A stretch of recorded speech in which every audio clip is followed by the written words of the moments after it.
Alors je vais vous dire, on est ce que l'on dit, et parfois on dit ce que l'on est.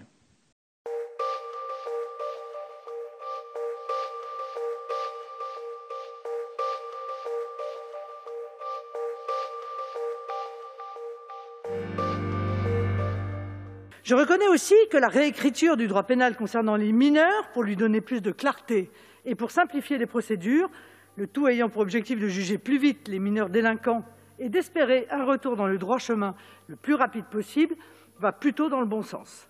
Nous voterons donc ce texte, tout en sachant que sans changement radical d'orientation politique, cette boîte à outils prendra la poussière, ce qui risque d'empirer, hélas, la délinquance des mineurs.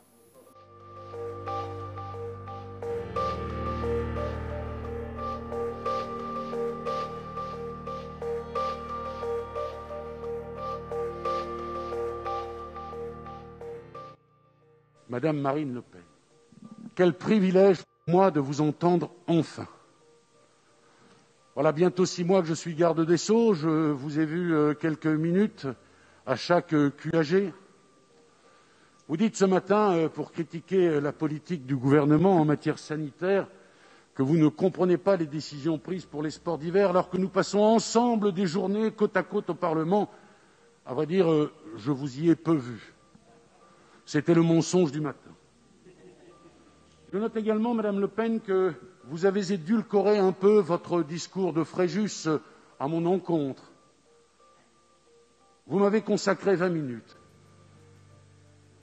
Vous m'avez comparé à Madame Taubira Empire, avez-vous dit? Empire. Ce qui fait que quand j'ai reçu Madame Taubira à la chancellerie, je l'ai appelée Madame Dupond-Moretti en mieux.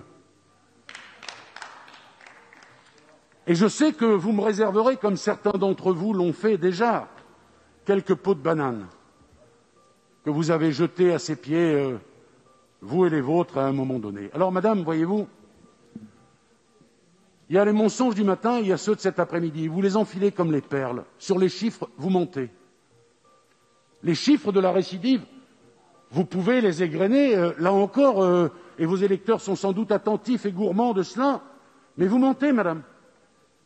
Ceux sur la délinquance ne sont pas les bons, ceux sur la récidive ne sont pas les bons. Nous le savons ici. Si vous aviez été présente ce matin, déjà ils ont été évoqués à de nombreuses reprises. Votre programme, grosso modo, c'est la prison de 7 à 77 ans. Mais là, alors je ne sais quelle faiblesse vous touche, vous seriez d'accord avec nous. Et franchement, je vous félicite de cela, parce que cette loi est une bonne loi.